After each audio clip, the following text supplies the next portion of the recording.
তুমি এখানে আসছো কেন? একটা খুশি সংবাদ দিতে এলাম তোমারে। কি খুশি সংবাদ বলো, এখানেই বলো। উপরে যাবো না, এখানে দাঁড়ায় কথা বলবো। উপরে যাবা তুমি? উপরে যাওয়ার যোগ্যতা আছে তোমার? যাবো না, এখানে বলো। আরে যোগ্যতা আছে কি না আছে সেটা পরে বলবো, সাথে মেহমান আছে না।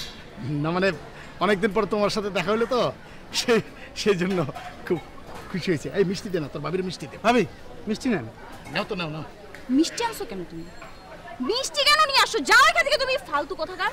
ভাবি রাগ করেন না, অত মিষ্টি আনে নাই, মিষ্টি খালি প্যাকেট আছে। ভাই টাকা না ডর লাগে।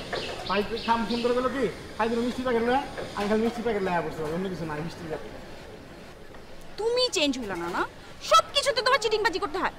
না মানে অনেকদিন পর তোমার সাথে দেখা। যাও এখান থেকে, যাও যাও, গিয়ে সিএনজি নিয়ে আসো। আরে সিএনজি নিয়ে কি করবো? আমি তো মহলের ভিতরে রিক্সা নিয়ে চলাফেরা করি, সিএনজি দিয়ে কি করবো? আমি যাব।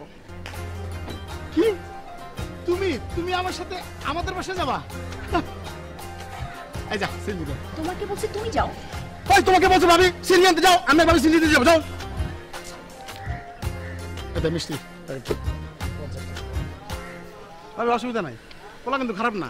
মানে আমার কইলো কি যা 50 টাকা জমা দিয়ে দুটো মিষ্টি প্যাকেট লয়ে, মানে যদি লস প্রজেক্টটা তোর ভাবি যদি না আসে তাইলে।